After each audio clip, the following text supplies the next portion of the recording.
بسم اللہ الرحمن الرحیم۔ السلام علیکم ناظرین، میں سید حسنین عباس اور آپ دیکھ رہے ہیں میرے یوٹیوب چینل۔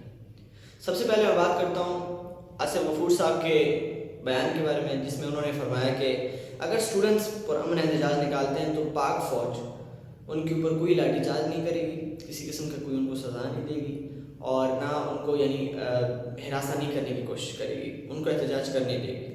تو بات بہت اچھی تھی اور ایسی باتیں ہم کافی دفعہ سنتے ہیں پاک فوج کی طرف سے، لیکن افسوس کی بات یہ ہے کہ جب پریکٹیکل فیلڈ میں جب بات آتی ہے نا تو وہ یہ بات ان کی یہ غلط ہو جاتی ہے۔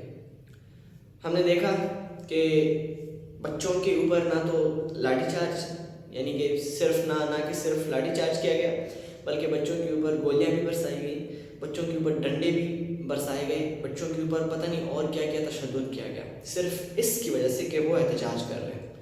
یعنی احتجاج کرنے کا ان کو ایک سزا یہ ملی ہے کہ بچوں کو شہید بھی کر دیا گیا، بعض بچوں کو۔ جو مجھے نظر آ رہا ہے وہ جو بنگلہ دیش کا صورتحال تھی، جو بنگلہ دیش کی صورتحال تھی جب انہوں نے ان کے اسٹوڈنٹس نے جو احتجاج نکالا تھا، تو وہاں بھی تقریباً 200 سے زائد اسٹوڈنٹس شہید ہو گئے تھے۔ اور یہ یقیناً عمران خان صاحب جس طرح سے کہتے ہیں کہ آزادی پلیٹ میں نہیں ملا کرتی، آپ کو اس کے لیے جدوجہد کرنی پڑتی ہے، خون دینا پڑتا ہے۔ آزادی خون مانگتی ہے، انقلاب خون مانگتا ہے، تو یقینی طور پر اگر خون نہیں دیں گے تو انقلاب نہیں آئے گا۔ دوسری بات، فضل الرحمان صاحب جو ہیں انہوں نے بالکل ایک یو ٹرن لیا ہے اور حکومت کو ایسے بالکل حیران کر دیا، ایک جھٹکا دیا۔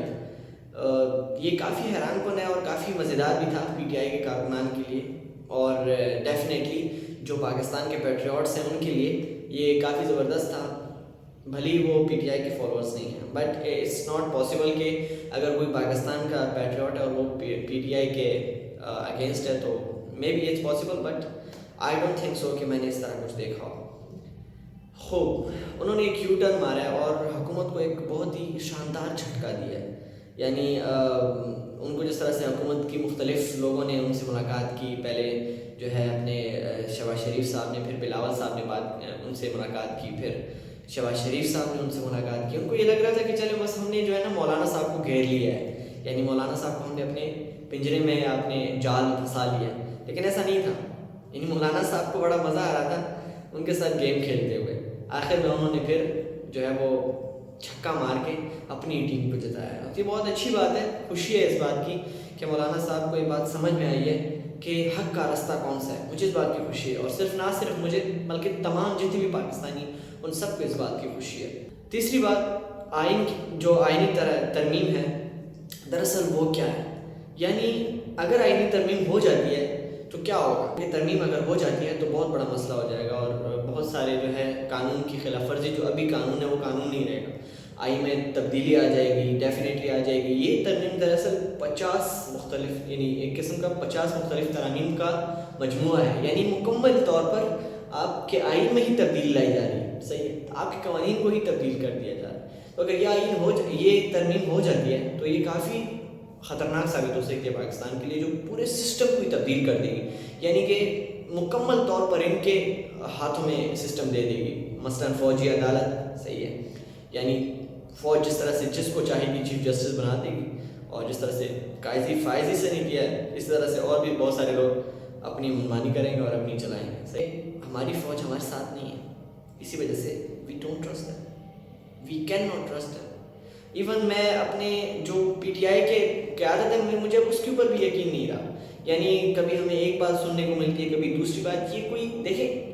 یہ کوئی مذاق تو نہیں ہو رہا کہ آپ جب چاہو ویڈیو اپلوڈ کر دو کہ کل احتجاج ہوگا، پھر ویڈیو اپلوڈ کر دو نہیں احتجاج کینسل ہو گیا، پرسوں ہوگا، پھر یہ ہوگا، پھر احتجاج ہوگا ہی نہیں، پھر آدھے میں احتجاج کو چھوڑ کے بھاگ جاؤ، پھر یہ کہو کہ اچھا ہم نے ڈاکٹر بھیج دیا ہے اور ڈاکٹر نے مل لیا ان سے اور خان صاحب کی جو ہے حالت ابھی معلوم ہو جائے گی۔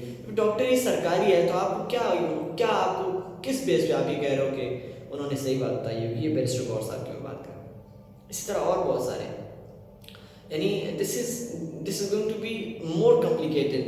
پاکستان کی حالت بہت زیادہ گمبھیر ہوتی ہے۔ پھر میں بات کرتا ہوں منظور پشتون کے بارے میں۔ منظور پشتون کس طرح کی چال چل رہا ہے؟ منظور پشتون نے تقریباً آلموسٹ پاکستان کو ٹکڑے ٹکڑے کر دیا ہے، پاکستان کو تقریباً ٹکڑوں میں تقسیم کر چکا ہے۔ بلوچیوں کو پنجابیوں کے خلاف وہ ڈیفینیٹلی آلموسٹ کر چکا ہے. وہ پختونوں کو تقریباً بلوچوں کے خلاف کر چکا ہے اپنے پنجابیوں کے خلاف. اور اسی طرح سندھی بھی کچھ اچھا نہیں محسوس کرتے پنجابیوں کے بارے میں اپنے دل میں. تو یہ بالکل بھی ایک اچھی علامت نہیں ہے. اٹ مینس کہ اگر جو منظور پشتون نے جو شرائط رکھے ہیں, جو منظور پشتون نے اپنے مطالبات رکھے ہیں, ان میں ایک مطالبہ یہ ہے کہ آپ پورے KPK سے پاک آرمی کو نکال دو. So it's not good.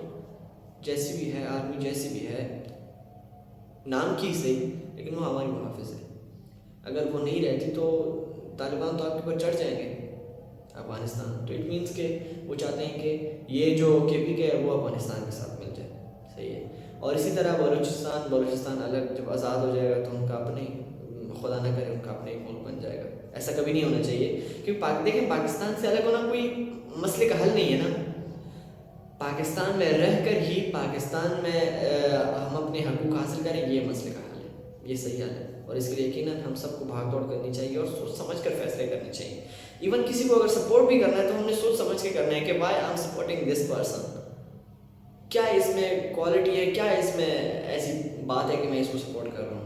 کیا یہ ایک ایسے راستے پہ جا رہا ہے کہ جو which is according to the my mentality.